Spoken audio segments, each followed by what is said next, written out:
السلام عليكم ورحمة الله وبركاته. بسم الله الرحمن الرحيم. الحمد لله رب العالمين. اللهم صل وسلم على رسولك سيدنا محمد وعلى آل سيدنا ومولانا മുഹമ്മദ്. പ്രിയമുള്ള മുഅ്മിനീങ്ങളെ, പ്രത്യേകിച്ച് നമ്മുടെ നഈം വിഷൻ കുടുംബങ്ങളെ എല്ലാവർക്കും സുഖമെന്ന് കരുതുന്നു. അല്ലാഹു സുബ്ഹാനഹു വ തആല എല്ലാവർക്കും എല്ലാവിധ ഖൈറും ബറക്കത്തും സന്തോഷവും നൽകി അനുഗ്രഹിക്കുമാറാകട്ടെ. ഇന്നത്തെ നമ്മുടെ ക്ലാസ്സിലൂടെ ഞാൻ കഴിഞ്ഞ ക്ലാസ്സിൽ പറഞ്ഞതുപോലെ ഉദ്ഹിയ്യത്തുമായി ബന്ധപ്പെട്ട ചില മസ്അലകളാണ് നിങ്ങളുമായി പങ്കുവെക്കുന്നത്. നമുക്കറിയാം, കഴിഞ്ഞ ക്ലാസ്സിൽ നമ്മൾ പഠിച്ചു, അല്ലാഹു സുബ്ഹാനഹു വ തആല നമുക്ക് സുന്നത്തായി നൽകിയ, പ്രത്യേകിച്ച് പെരുന്നാൾ ദിവസത്തിൽ അന്ന് ഏറ്റവും ശ്രേഷ്ഠമായ ഒരു അമലായി അല്ലാഹു നൽകിയ ഒരു കർമ്മമാണ് ഉദ്ഹിയ്യത്ത് കർമ്മം. ഈ ഉദ്ഹിയ്യത്ത് കർമ്മത്തിൻ്റെ ശ്രേഷ്ഠത കഴിഞ്ഞ ക്ലാസ്സിൽ വിശദീകരിച്ച് നമ്മൾ പഠിക്കുകയുണ്ടായി. എന്നാൽ ഈ ഉദ്ഹിയ്യത്ത് നമ്മൾ നിർവഹിക്കുമ്പോൾ നമ്മൾ മനസ്സിലാക്കേണ്ട ചില മസ്അലകളുണ്ട്. ആ മസ്അലകളിലൂടെയാണ് നമ്മൾ ഇന്ന് കടന്നു പോകുന്നത്. നമുക്കൊക്കെ അറിയുന്നത് പോലെ ഉദ്ഹിയ്യത്ത് കർമ്മം നിർവഹിക്കുന്നത് പെരുന്നാൾ ദിവസം സൂര്യൻ ഉദിച്ചതിന് ശേഷം പെരുന്നാൾ നിസ്കാരത്തിനും ആ പെരുന്നാൾ നിസ്കാരത്തിൻ്റെ ഖുതുബയ്ക്കും ആവശ്യമായ സമയം കഴിഞ്ഞത് മുതൽ ദുൽഹിജ്ജ 13 സൂര്യൻ അസ്തമിക്കുന്നത് വരെയാണ്. അപ്പോൾ പെരുന്നാൾ ദിവസവും അതിന് ശേഷമുള്ള 3 ദിവസവും നമുക്ക് ഉദ്ഹിയ്യത്ത് അറുക്കാൻ ഉള്ള സമയമാണ്. എന്നാൽ ഏറ്റവും ശ്രേഷ്ഠം ആ പെരുന്നാൾ ദിവസം തന്നെ നമ്മൾ പെരുന്നാൾ നിസ്കരിച്ചതിന് ശേഷം ആ ഉദ്ഹിയ്യത്ത് കർമ്മം നിർവഹിക്കലാണ് ഏറ്റവും ശ്രേഷ്ഠം എന്ന് ഹബീബായ മുഹമ്മദ് റസൂലുള്ളാഹി സ്വല്ലല്ലാഹു അലൈഹി വസല്ലം തങ്ങൾ നമുക്ക് പഠിപ്പിച്ചു തന്നിട്ടുണ്ട്. അന്ന് ആ പെരുന്നാൾ ദിവസം നാം ചെയ്യുന്ന കർമ്മങ്ങളിൽ ഏറ്റവും ശ്രേഷ്ഠമായതും ഉദ്ഹിയ്യത്ത് കർമ്മമാണെന്ന് ഹബീബായ തങ്ങൾ നമ്മെ ഓർമ്മപ്പെടുത്തിയിട്ടുണ്ട്. ഇൻഷാ അല്ലാഹ് നമുക്ക് മനസ്സിലാക്കാം ബാക്കിയുള്ള കാര്യങ്ങൾ. ആ ഉദ്ഹിയ്യത്തിന് പറ്റുന്ന മൃഗങ്ങൾ ആട്, മാട്, ഒട്ടകം എന്നിവയാണ്. അപ്പോൾ ഉദ്ഹിയ്യത്തിന് പറ്റുന്ന മൃഗങ്ങൾ ആട്, മാട്, ഒട്ടകം. ആടെന്ന് പറഞ്ഞാൽ നമുക്കൊക്കെ അറിയാം. ഇനി മാടെന്ന് പറഞ്ഞാൽ അതിൽ വരുന്നത് പശു, കാള, എരുമ, പോത്ത്, ഇവയാണ് മാട്. പിന്നെ ഒട്ടകം. ഈ മൃഗങ്ങളെയാണ് ഉദ്ഹിയ്യത്തിനായി പറ്റുന്ന മൃഗങ്ങൾ. ഈ മൃഗങ്ങളെ അറുക്കുമ്പോൾ, ഉദ്ഹിയ്യത്ത് അറുക്കുമ്പോൾ നമ്മൾ ശ്രദ്ധിക്കേണ്ട ഒരു വളരെ പ്രധാനപ്പെട്ട കാര്യം അതിൻ്റെ വയസ്സാണ്. ആ വയസ്സ് കറക്റ്റ് ആയിരിക്കണം. അതായത് ആടാണെങ്കിൽ, നമ്മുടെ നാട്ടിലുള്ള ആട്, കേരളത്തിലുള്ള ആട്, അത് കോലാടാണ്. നമ്മളൊക്കെ വീട്ടിൽ വളർത്താനുള്ള ആട് അത് കോലാടാണ്. ആ കോലാടിന് 2 വയസ്സ് പൂർത്തിയായിരിക്കണം. അപ്പോൾ നമ്മളൊരു ആടിനെയാണ് ഉദ്ഹിയ്യത്ത് അറുക്കുന്നതെങ്കിൽ ആ ആടിന് 2 വയസ്സ് പൂർത്തിയായിരിക്കൽ നിർബന്ധമാണ്. അപ്പോൾ 2 വയസ്സില്ലാത്ത ഒരു ആടിനെയാണ് നമ്മൾ ഉദ്ഹിയ്യത്ത് അറുത്താൽ അത് ഉദ്ഹിയ്യത്തായി പരിഗണിക്കുകയില്ല.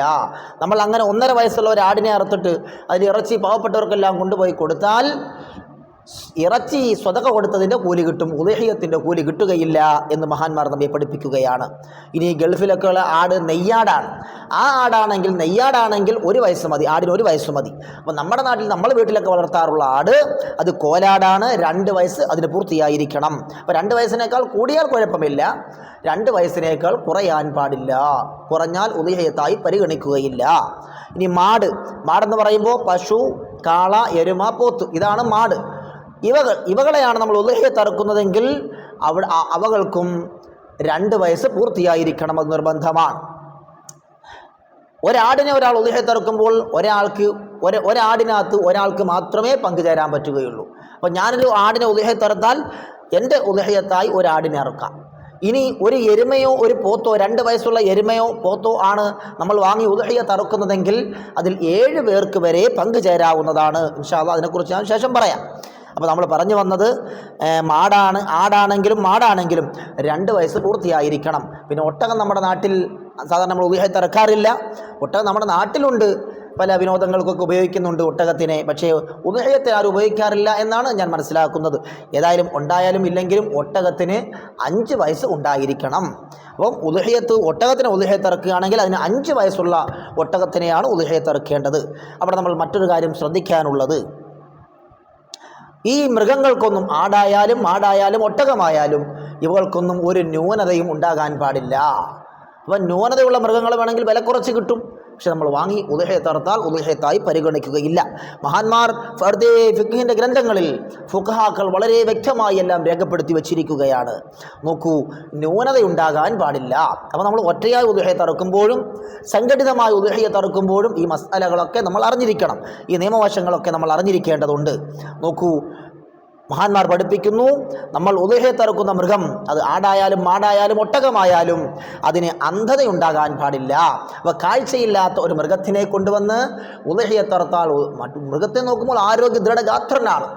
2 വയസ്സുള്ള ആ മൃഗം നല്ല ആരോഗ്യമുള്ള മൃഗമാണ്, പക്ഷേ അതിൻ്റെ കണ്ണിൻ്റെ കാഴ്ച എങ്ങനെയോ നഷ്ടപ്പെട്ടു പോയി. ഒന്നുകിൽ ജനിച്ചപ്പോഴേ കാഴ്ചയില്ല, അതല്ലെങ്കിൽ എന്തെങ്കിലും അപകടത്തിൽപ്പെട്ട് കമ്പ് കൊണ്ടിട്ടോ മരച്ചില്ലകൾ കൊണ്ടിട്ടോ കണ്ണിൻ്റെ കാഴ്ച പോയിട്ടുണ്ടെങ്കിൽ അതിനെ ഉദ്ഹിയത്ത് അറുക്കാൻ പറ്റുകയില്ല എന്ന് പണ്ഡിതന്മാർ പഠിപ്പിക്കുകയാണ്. മറ്റൊന്ന്, വാതരോഗം ബാധിച്ച മൃഗമാണെങ്കിൽ അതിനെയും ഉദ്ഹിയത്ത് അറുക്കാൻ പറ്റുകയില്ല. മറ്റൊന്ന്, ശരീരത്തിൽ വ്രണമുണ്ട്, ഉണങ്ങാതെ വ്രണം വന്നിരിക്കുന്നു. ഇനി മുമ്പ് ഇവിടെ എന്നോ ഒരു മുറിവ് പറ്റി, അത് ഉണങ്ങി, ഒരു കുഴപ്പവുമില്ല, എല്ലാം മാറിയിട്ടുണ്ടെങ്കിൽ കുഴപ്പമില്ല. ഇനി ഒരു വലിയ വ്രണം അതിൻ്റെ ശരീരത്തിലുണ്ടെങ്കിൽ ചിലപ്പോൾ ഈ മൃഗത്തിന് വില കുറച്ച് കിട്ടും, 5000-ഓ 10,000-ഓ ഒക്കെ കുറച്ച് കിട്ടും, പക്ഷേ വാങ്ങി ഉദ്ഹിയത്ത് അറുക്കാൻ പറ്റുകയില്ല. വ്രണമുള്ള മൃഗമാണെങ്കിൽ അതിനെയും പറ്റുകയില്ല. ഇനി മുടന്തുള്ള ഒരു മൃഗം, അത് അപകടം പറ്റി മുടന്താകാം, ജന്മനാ മുടന്താകാം, ഏതായാലും മുടന്തുള്ള മൃഗത്തിനെയും ഉദ്ഹിയത്ത് അറുക്കാൻ പറ്റുകയില്ല എന്ന് ഫുഖഹാക്കൾ നമ്മെ പഠിപ്പിക്കുകയാണ്. മനുഷ്യന്മാർക്കൊക്കെ വരുന്നത് പോലെ മെലിച്ചിൽ രോഗം, മെലിഞ്ഞു പോകുക, ശരീരം നന്നാകാത്ത രോഗം, അത് നമ്മുടെ മനുഷ്യന്മാർക്കുമുണ്ട്, സ്ത്രീകൾക്കും പുരുഷന്മാർക്കും ഒക്കെ മെലിച്ചിൽ രോഗമുണ്ട്. ഇതുപോലെ മൃഗങ്ങൾക്കും ആ മെലിച്ചിൽ രോഗം ഉണ്ട്. ആ മെലിച്ചിൽ രോഗം ബാധിച്ച ഒരു മൃഗമാണെങ്കിൽ ആ മൃഗത്തിനെയും ഉദ്ഹിയത്ത് അറുക്കാൻ പറ്റുകയില്ല എന്ന് മഹാന്മാർ പഠിപ്പിക്കുന്നു. മറ്റൊന്ന് നോക്കൂ, ഗർഭമുള്ള മൃഗമാണെങ്കിൽ, ആടായാലും മാടായാലും ഒട്ടകമാണെങ്കിലും അത് ഗർഭമുണ്ടെങ്കിൽ, അത് ഗർഭിണിയാണെങ്കിൽ അതിനെയും ഉദ്ഹിയത്ത് അറുക്കാൻ പാടില്ല എന്ന് പണ്ഡിതന്മാർ പഠിപ്പിക്കുകയാണ്. അതാ നോക്കൂ, നാവ്, ആ മൃഗത്തിൻ്റെ നാവ്, അതുപോലെ അകിട്, അതുപോലെ ചെവി, ഇവയൊക്കെ പൂർണ്ണമായോ അല്ല ഭാഗികമായോ മുറിഞ്ഞതായാലും ഉദ്ഹിയത്ത് അറുക്കാൻ പറ്റുകയില്ല. ചെവി അല്പം മുറിഞ്ഞിട്ടുണ്ട്, ഈ മൃഗത്തിൻ്റെ ചെവി അല്പം മുറിഞ്ഞിട്ടുണ്ട്, മുറിഞ്ഞുപോയി, എങ്ങനെയോ അപകടത്തിൽ ഓടിയപ്പോഴൊക്കെ അപകടത്തിൽപ്പെട്ട് മുറിഞ്ഞതാണ്, അതിന് ഉദ്ഹിയത്തിന് പറ്റുകയില്ല. അകിട് മുറിഞ്ഞാലും പറ്റൂല, ചെവി മുറിഞ്ഞാലും പറ്റൂല, നാവ് മുറിഞ്ഞാലും അത് ഉദ്ഹിയത്തിന് പറ്റുകയില്ല. പൂർണ്ണമായി മുറിഞ്ഞാലും ഇനി ഭാഗികമായി പകുതി വെച്ച് മുറിഞ്ഞു പോയാലും കുറച്ച് മുറിഞ്ഞു പോയാലും പറ്റുകയില്ല എന്ന് മഹാന്മാർ പഠിപ്പിക്കുന്നു. അപ്പോൾ മൃഗത്തിനെ വാങ്ങുമ്പോൾ നമ്മളത് സൂക്ഷിക്കേണ്ടതുണ്ട്. ഉദ്ഹിയത്ത് അറുക്കാൻ വേണ്ടി മൃഗത്തിന് വാങ്ങുമ്പോൾ അതൊക്കെ സൂക്ഷിച്ച് വേണം വാങ്ങാൻ. അതിനുവേണ്ടിയാണ് മഹാന്മാർ ഇതൊക്കെ നമുക്ക് പഠിപ്പിച്ചു തരുന്നത്. അല്ലെങ്കിൽ നമ്മുടെ ഉദ്ഹിയത്ത് ശരിയാവുകയില്ല. നമ്മൾ ആഖിറത്തിൽ ഉപകാരപ്പെടാൻ വേണ്ടി, ആഖിറത്തിൽ അത് പ്രതിഫലം കിട്ടാൻ വേണ്ടിയല്ലേ ചെയ്യുന്നത്. ഉദ്ഹിയത്തിന് പ്രതിഫലം കിട്ടണമെങ്കിൽ ആ നിയമങ്ങൾ നമ്മൾ പാലിച്ചിരിക്കണം. അത് ഏത് വിഷയമാണെങ്കിലും അങ്ങനെയാണ്, ഉദ്ഹിയത്തിന് മാത്രമല്ല. നിസ്കരിക്കുമ്പോഴാണെങ്കിലും നിസ്കരിക്കുന്ന ഒരാൾ നിസ്കാരത്തിൻ്റെ നിയമവശങ്ങളൊക്കെ പഠിക്കണം. അത് പഠിച്ചിട്ട് കറക്റ്റായി നിർവഹിച്ചെങ്കിലേ നിസ്കാരത്തിന് മാർക്ക് കിട്ടുകയുള്ളൂ. ആഖിറത്ത് ചൊല്ലുമ്പോൾ ഞാൻ നിസ്കരിച്ചു എന്ന് പറഞ്ഞിട്ട് കാര്യമില്ല. ആ നിസ്കാരത്തിന് മാർക്ക് കിട്ടണമെങ്കിൽ നമ്മളത് കറക്റ്റായി നിർവഹിച്ചിരിക്കണം, എങ്കിലേ നമുക്കതുകൊണ്ട് ഉപകാരമുണ്ടാവുകയുള്ളൂ. ഇനി നോമ്പ് പിടിക്കുമ്പോഴായാലും ഹജ്ജ് കർമ്മം നിർവഹിക്കുമ്പോഴായാലും നമ്മളത് തെറ്റുകൂടാതെ ചെയ്തെങ്കിലേ ഏതൊരു കാര്യത്തിനും പ്രതിഫലമുള്ളൂ. അത് പഠിക്കൽ നമുക്ക് നിർബന്ധമാണ്. ഇത് നമ്മൾ നോക്കൂ, ഈ ഉദ്ഹിയത്ത് എന്നത് സുന്നത്താണ്, നമുക്കൊക്കെ അറിയാം. സുന്നത്തായ ഒരു കർമ്മമാണ് ഉദ്ഹിയത്ത്. എന്നാൽ ഈ ഉദ്ഹിയത്ത് നേർച്ചയാകും എപ്പോൾ? ഈ ഉദ്ഹിയത്ത് നിർബന്ധമാകും എപ്പോൾ? അത് നേർച്ചയാക്കുമ്പോൾ. ഉദ്ഹിയത്ത് കർമ്മത്തെ നമ്മൾ നേർച്ചയാക്കിയാൽ അത് നിർബന്ധമായി മാറും. നിർബന്ധമായ ഉദ്ഹിയത്താണെങ്കിൽ അതിൽ കുറേ കാര്യങ്ങൾ വേറെ ശ്രദ്ധിക്കാറുണ്ട്, ഇൻഷാ അല്ലാഹ് ശേഷം പറയും. അപ്പം നിർബന്ധമായ ഉദ്ഹിയത്ത് എങ്ങനെ സംഭവിക്കുന്നു പറഞ്ഞാൽ, നമ്മൾ നേർച്ചയാക്കുമ്പോൾ അത് സംഭവിക്കുന്നു. അതായത് ഒരാൾക്കൊരു അസുഖം വന്നപ്പോൾ അയാൾ നേർച്ചയാക്കി, ഇൻഷാ അല്ലാഹ് വരുന്ന ബലി പെരുന്നാളിന് ഞാൻ ഒരു മൃഗത്തെ വാങ്ങി ഉദ്ഹിയത്ത് അറുത്തേക്കാം, എൻ്റെ അസുഖം മാറണം എന്ന് ഒരാൾ നേർച്ചയാക്കിയാൽ ഈ ഉദ്ഹിയത്ത് നിർബന്ധമായി മാറി. അത് സുന്നത്തല്ല, നിർബന്ധമാണ്. നമ്മൾ ഫർദ് നിസ്കരിക്കുന്നത് പോലെ, റമദാൻ മാസം നോമ്പ് പിടിക്കുന്നത് പോലെ നിർബന്ധമായ ഒരു കർമ്മമായി ഈ മനുഷ്യന് അത് മാറുകയാണ്. അപ്പോൾ ഉദ്ഹിയത്ത് നിർബന്ധമാകുന്ന ഒരു രൂപമാണ് അത് എങ്ങനെ നമ്മൾ നേർച്ചയാക്കിയാൽ നിർബന്ധമാകുന്നു. ഇനി മറ്റൊന്നെന്താണ്? ഉദ്ഹിയത്ത് മൃഗത്തെ നമ്മൾ വാങ്ങിക്കൊണ്ടുവന്നു. ഒരാൾ ചോദിച്ചു, ഇതെന്തിനാ വാങ്ങിയതാണ്, എന്തിനു വാങ്ങിയതാണ് എന്ന് ചോദിച്ചു. അതല്ലെങ്കിൽ നമ്മൾ വാങ്ങിക്കൊണ്ട് വരികയാണ് മാർക്കറ്റിൽ നിന്നും ഒരു ഉദ്ഹിയത്ത് അറുക്കാൻ വേണ്ടി ഒരു എരുമയോ പോത്തിനെയോ ആടിനെയോ ഒക്കെ നമ്മൾ വാങ്ങിക്കൊണ്ട് വരുമ്പോൾ വഴിയിൽ വെച്ച് പലരും എന്തിനാണ് എന്ന് ചോദിച്ചു. അപ്പോൾ നമ്മൾ പറഞ്ഞു, ഇതെൻ്റെ ഉദ്ഹിയ്യത്ത് മൃഗമാണ് എന്ന് ഞാൻ പറഞ്ഞാൽ ആ മൃഗം ഉദ്ഹിയ്യത്തർക്കൽ നിർബന്ധമായി പോയി. അവിടെ ശ്രദ്ധിക്കേണ്ട കാര്യമാണ്. അപ്പോൾ എങ്ങനെ മറുപടി കൊടുക്കണമെന്ന് ഞാൻ പറഞ്ഞു തരാം. ഒരാൾ ചോദിച്ചതിൻ്റെ മറുപടിയായിട്ടായാലും ഇനി അല്ലാതെ ചോദിക്കാതെ അങ്ങോട്ട് പറഞ്ഞതായാലും ഇതെൻ്റെ ഉദ്ഹിയ്യത്ത് മൃഗമാണ് എന്ന് ഞാൻ എൻ്റെ ആ മൃഗത്തിനെ ചൂണ്ടിക്കാണിച്ചുകൊണ്ട് പറഞ്ഞാൽ അവിടെ ഉദ്ഹിയ്യത്ത്, സുന്നത്തായ ഉദ്ഹിയ്യത്ത് ഓട്ടോമാറ്റിക് പെട്ടെന്ന് തന്നെ നിർബന്ധമായി മാറുകയാണ്. അപ്പോൾ പിന്നെ അയാൾ ഒരുപാട് കാര്യങ്ങൾ ശ്രദ്ധിക്കേണ്ടി വരും. ഈ മൃഗത്തിൻ്റെ ഇറച്ചിയിൽ നിന്ന് ഒരല്പം പോലും അയാൾക്കോ കുടുംബത്തിനോ കഴിക്കാൻ പറ്റാത്ത അവസ്ഥ വരും. അതൊക്കെ ശ്രദ്ധിക്കണം. അപ്പോൾ നമ്മളെന്ത് ചെയ്യണം? ഈ മൃഗത്തെ വാങ്ങിക്കൊണ്ട് വരുമ്പോൾ ആരെങ്കിലും ചോദിക്കുകയാണ്, എന്തിനാണ്, ഇതെവിടെ കൊണ്ടുപോകുന്നു, എന്തിനാണെന്ന് ചോദിച്ചാൽ മറുപടി എന്ത് പറയണം? ഇതെൻ്റെ ഉദ്ഹിയ്യത്ത് മൃഗമാണ് എന്ന് പറയരുത്. മറിച്ച് ഇതെൻ്റെ സുന്നത്തായ ഉദ്ഹിയ്യത്ത് മൃഗമാകുന്നു എന്ന് പറയണം. സുന്നത്ത് എന്ന് ചേർത്ത് പറയണം. ഇതെൻ്റെ സുന്നത്തായ ഉദ്ഹിയ്യത്ത് മൃഗമാണ് എന്ന് ചേർത്ത് പറയണം. അങ്ങനെ പറഞ്ഞാൽ കുഴപ്പമില്ല, സാദാ സുന്നത്തായ ഉദ്ഹിയ്യത്താകും. അതല്ലാതെ സുന്നത്തെന്ന് ചേർത്ത് പറയാതെ ഇതെൻ്റെ ഉദ്ഹിയ്യത്ത് മൃഗമാകുന്നു എന്ന് പറഞ്ഞാൽ ആ ഉദ്ഹിയ്യത്ത് നിർബന്ധമായി മാറുമെന്ന് ഫുഖഹാക്കൾ നമ്മെ പഠിപ്പിക്കുകയാണ്.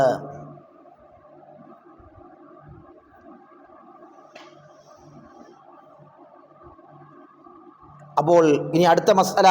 അപ്പോൾ നിർബന്ധമാകുന്ന രണ്ട് രൂപമാണ് നമ്മൾ പറഞ്ഞത്. ഒന്ന് നേർച്ചയാക്കിയാൽ നിർബന്ധമാകും. മറ്റൊന്ന് ഒരാൾ ചോദിച്ചതിൻ്റെ മറുപടിയായിട്ടോ അല്ലാതെയോ ഇതെൻ്റെ ഉദ്ഹിയ്യത്ത് മൃഗമാണ് എന്ന് പറഞ്ഞാൽ ആ മൃഗവും ആ മൃഗത്തെയും ഉദ്ഹിയ്യത്തർക്കൽ നിർബന്ധമായി പോകും. ഇനി നോക്കൂ, ഒരാൾ ഈ മൃഗത്തെ ഞാൻ ഉദ്ഹിയ്യത്ത് നേർച്ച ചെയ്തു എന്ന് പറഞ്ഞു. ഒരാൾ ഒരു മൃഗത്തിനെ വാങ്ങിക്കൊണ്ട് വന്നു. ഒരാൾ നേർച്ചയാക്കിയിട്ട് ഈ മൃഗത്തെ, ഈ എരുമ, ഈ പോത്ത്, ഈ ആട് ഇതിനെ ഞാൻ ഉദ്ഹിയ്യത്ത് അർക്കാൻ നേർച്ച ചെയ്തു. ഈ മൃഗത്തെ ഞാൻ ഉദ്ഹിയ്യത്തിന് നേർച്ച ചെയ്തു. എൻ്റെ അസുഖം മാറാൻ വേണ്ടിയോ അല്ലെങ്കിൽ ഒരു കാര്യം സാധിക്കാൻ വേണ്ടിയോ ബിസിനസ് വിജയിക്കാൻ വേണ്ടിയോ എന്തിനു വേണ്ടി ആയാലും ഈ മൃഗത്തിനെ ഉദ്ഹിയ്യത്ത് അർക്കാൻ ഞാൻ നേർച്ച ചെയ്തു എന്ന് പറഞ്ഞ ഒരു മൃഗത്തിനെ വീട്ടിൽ കൊണ്ടുവന്ന് നിർത്തി. എന്നാൽ ഈ മൃഗം ഉടമസ്ഥൻ ഇങ്ങനെ നേർച്ചയാക്കിയ ഈ മൃഗം തൻ്റെ വീഴ്ച കൊണ്ടല്ലാതെ നഷ്ടപ്പെട്ടു പോയി. തൻ്റെ ഭാഗത്ത് വീഴ്ചകളൊന്നും സംഭവിക്കാതെ ഈ മൃഗം എങ്ങനെയോ നഷ്ടപ്പെട്ടു. രാത്രിയിൽ കള്ളന്മാർ അഴിച്ചുകൊണ്ടുപോയി. ഇതിനെ കെട്ടേണ്ട സ്ഥലത്ത്, സൂക്ഷിക്കേണ്ട സ്ഥലത്താണ് സൂക്ഷിച്ചത്. സൂക്ഷിക്കേണ്ട സ്ഥലത്ത്, അതിനെ പാർപ്പിക്കേണ്ട സ്ഥലത്ത് തന്നെയാണ് പാർപ്പിച്ചത്. അങ്ങനെ അദ്ദേഹത്തിൻ്റെ ഭാഗത്തുനിന്ന് ഒരു വീഴ്ചയും സംഭവിച്ചിട്ടില്ല. വീഴ്ച സംഭവിക്കാത്ത രൂപത്തിൽ അതിനെ അവിടെ പാർപ്പിച്ചപ്പോൾ കള്ളന്മാർ രാത്രിയിൽ കട്ടുകൊണ്ടുപോയാൽ പിന്നെ വേറൊന്നിനെ വാങ്ങി ഇവൻ ഉദ്ഹിയ്യത്ത് അറുക്കണോ വേണ്ടേ? അത് വേണ്ട എന്നാണ് ഫുഖഹാക്കൾ പഠിപ്പിക്കുന്നത്. അവൻ നിർബന്ധമില്ല. കാരണം എന്താ?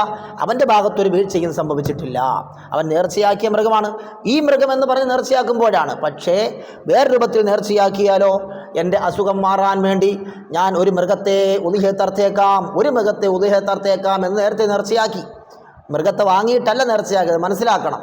മൃഗത്തെ വാങ്ങിയിട്ടല്ല നേർച്ചയാക്കിയത്. മൃഗത്തെ വാങ്ങിക്കൊണ്ട് വരുന്നതിന് മുമ്പ്, ആടിനെയോ എരുമയോ പോത്തിനെയൊക്കെ വാങ്ങിക്കൊണ്ട് വരുന്നതിന് മുമ്പ് ഒരാൾ നേർച്ചയാക്കുകയാണ്.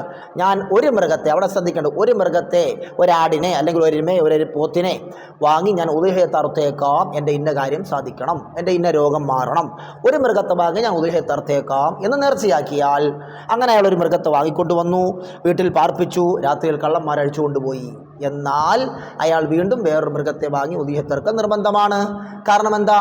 ഈ മൃഗം എന്ന് പറഞ്ഞുകൊണ്ടല്ല അയാൾ നേർച്ചയാക്കിയത്. മറിച്ച് അയാൾ ഒരു മൃഗത്തെ, ഒരാടിനെ, ഒരു പോത്തിനെ, ഒരു എരുമയെ ഞാൻ ഉദ്ഹിയ്യത്ത് അറുത്തേക്കാം എന്നാണ് നേർച്ചയാക്കിയത്. അതുകൊണ്ട് ഇത് കട്ടുകൊണ്ടുപോയാലും ഇത് നഷ്ടപ്പെട്ടു പോയാലും വേറൊരു മൃഗത്തെ വാങ്ങി ഉദ്ഹിയ്യത്ത് അറുക്കൽ നിർബന്ധമാണ്. അതേസമയം നേരത്തെ പറഞ്ഞെടുത്തോ, ആദ്യം എരുമയെ അല്ലെ പോത്തിനെ അല്ലെങ്കിൽ ആടിനെ വാങ്ങിക്കൊണ്ട് വന്നിട്ടാണ് നേർച്ചയാക്കിയത്. വാങ്ങിക്കൊണ്ട് വന്നിട്ട് നേർച്ചയാക്കിയത്, ഈ ആടിനെ ഞാൻ ഉദ്ഹിയ്യത്ത് അറുത്തേക്കാം നേർച്ചയാക്കി, എൻ്റെ അസുഖം മാറാൻ വേണ്ടി അല്ലെങ്കിൽ എൻ്റെ ഭാര്യയുടെ അസുഖം മാറാൻ വേണ്ടി ഈ മൃഗത്തെ ഞാൻ ഉദ്ഹിയ്യത്ത് അറുത്തേക്കാൻ നേർച്ചയാക്കി എന്ന് പറഞ്ഞു. ഉദ്ഹിയ്യത്ത് അറുക്കാൻ നേർച്ചയാക്കി എന്ന് പറഞ്ഞാൽ ആ മൃഗത്തിനെ പ്രത്യേകം കൊണ്ടുവന്നതിന് ശേഷം നേർച്ചയാക്കിയതാണെങ്കിൽ അവിടെ ആ മൃഗം നഷ്ടപ്പെട്ടു പോയാലും, അവൻ്റെ വീഴ്ച കൊണ്ടല്ലാതെ നഷ്ടപ്പെട്ടു പോയാൽ അവൻ വേറൊന്നിനെ വാങ്ങി അറുക്കൽ നിർബന്ധമില്ല. മറിച്ച് മൃഗത്തെ വാങ്ങുന്നതിന് മുമ്പ് നേർച്ചയാക്കിയാൽ അത് നഷ്ടപ്പെട്ടു പോയാലും വേറൊന്നിനെ വാങ്ങി അറുക്കൽ, ഉദ്ഹിയ്യത്ത് അറുക്കൽ നിർബന്ധമാകുന്നു എന്ന് ഫുഖഹാക്കൾ വളരെ വിശദമായി ഈ കാര്യത്തിൽ നമ്മെ പഠിപ്പിച്ചു തരുന്നത് കാണാം. ഇതൊക്കെ നമ്മൾ ശ്രദ്ധിക്കേണ്ട കാര്യങ്ങളാണ്. ഇതൊക്കെ നാട്ടിൽ സംഭവിക്കാം. രാത്രിയിൽ കട്ടുകൊണ്ട് പോകാറില്ലേ? ആ ഉളിഹത്ത് മൃഗത്തിനാണ് കൊണ്ടുപോകുന്നതെങ്കിൽ നമ്മൾ എന്താണ് അവിടെ ചെയ്യുക? ഞാൻ മേടിക്കണോ വേണ്ടേ? അത് സുന്നത്തായ ഉളിഹത്താണെങ്കിലോ പ്രശ്നമില്ല, അവന് വേണമെങ്കിൽ മേടിക്കാം, വേണ്ടെങ്കിൽ മേടിക്കണ്ട. നിർബന്ധമായ ഉളിഹത്തിനെ കുറിച്ചാണ് ഈ പറഞ്ഞത്. സുന്നത്തായ ഉളിഹത്ത് ഇറക്കാൻ ഒരു മൃഗത്തിനെ വാങ്ങിക്കൊണ്ട് വന്നു, രാത്രി ആരോ കട്ടുകൊണ്ട് പോയി, ഇനി വേറെ എന്തിനും വാങ്ങണേ വാങ്ങാം, വാങ്ങണ്ടെങ്കിൽ വാങ്ങണ്ട, അവന് ഇഷ്ടം പോലെ ചെയ്യാം.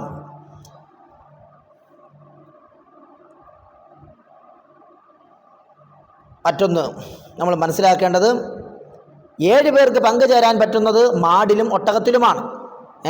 പശു, കാള, എരുമ, പോത്ത് ഇവയിൽ 2 വയസ്സുള്ളതാണെങ്കിൽ അതിനകത്ത് 2 വയസ്സുള്ള ആ മൃഗത്തിൽ 7 പേർക്ക് വരെ അതിൽ പങ്കുചേരാം. 7 പേർക്ക് വരെ പങ്കുചേരാം. ഒട്ടകത്തിലും അങ്ങനെ 7 പേർക്ക് പങ്കുചേർന്ന് ഉളിഹത്ത് നടത്താവുന്നതാണ്. നമ്മൾ ഈ ഉളിഹത്ത് നടത്തി കഴിയുമ്പോൾ ഇതിൻ്റെ ഇറച്ചി ആർക്കാണ് കൊണ്ടുപോയി കൊടുക്കേണ്ടത്? അതിൻ്റെ അവകാശികൾ ഫക്കീർ, മിസ്കീനാണ്. ഫക്കീറിനും മിസ്കീനുമാണ് കൊടുക്കേണ്ടത്. പിന്നെ സുന്നത്തായ ഉളിഹത്താണെങ്കിൽ, സാധാരണ നമ്മളൊക്കെ നടത്താനുള്ള സുന്നത്തായ ഉളിഹത്താണെങ്കിൽ അത് പണക്കാർക്കും അതിൻ്റെ ഇറച്ചി കൊടുക്കാം. പാവങ്ങൾക്ക് അല്പമെങ്കിലും കൊടുത്തിരിക്കണം. എല്ലാം കൊണ്ടുപോയി പണക്കാർക്ക് കൊടുക്കരുത്. അതിൽ നിന്നൊരു അല്പമെങ്കിലും പാവപ്പെട്ടവർക്ക് കൊടുത്താൽ ബാക്കി പണക്കാർക്കൊക്കെ അതിൽ നിറച്ച് കൊടുക്കാവുന്നതാണ്. അത് സുന്നത്തായ ഉളിഹത്തിനെ കുറിച്ചാണ്. ഇനി ഒരാൾ നിർബന്ധമാക്കിയ, നേരത്തെ പറഞ്ഞ രൂപത്തിൽ നിർബന്ധമാക്കിയ ഉളിഹത്താണെങ്കിൽ അത് സമ്പന്നർക്ക് അതിൻ്റെ ഇറച്ചി കൊടുക്കാൻ പാടില്ല എന്ന് മഹാന്മാർ നമ്മെ പഠിപ്പിക്കുകയാണ്. അതുപോലെ തന്നെ അഹ്ലു ബൈത്തിൽപ്പെട്ടവർക്ക്, നബി സല്ലല്ലാഹു അലൈഹി വസല്ലം തങ്ങളുടെ കുടുംബത്തിൽപ്പെട്ടവർക്കും ആ നിർബന്ധമായ ഉളിഹത്തിൻ്റെ ഇറച്ചി കൊടുക്കാൻ പാടില്ല. അപ്പോൾ നിർബന്ധമായ ഉളിഹത്തിൻ്റെ ഇറച്ചി ആർക്ക് കൊടുക്കാൻ പാടില്ല? സമ്പന്നർക്ക് കൊടുക്കാൻ പാടില്ലാത്തതുപോലെ നബി സല്ലല്ലാഹു അലൈഹി വസല്ലം തങ്ങളുടെ കുടുംബ പരമ്പരയിൽപ്പെട്ട അഹ്ലു ബൈത്തിനും ആ നിർബന്ധമായ ഉളിഹത്തിൻ്റെ ഇറച്ചി കൊടുക്കാൻ പാടില്ല. അതെന്താ കാരണം?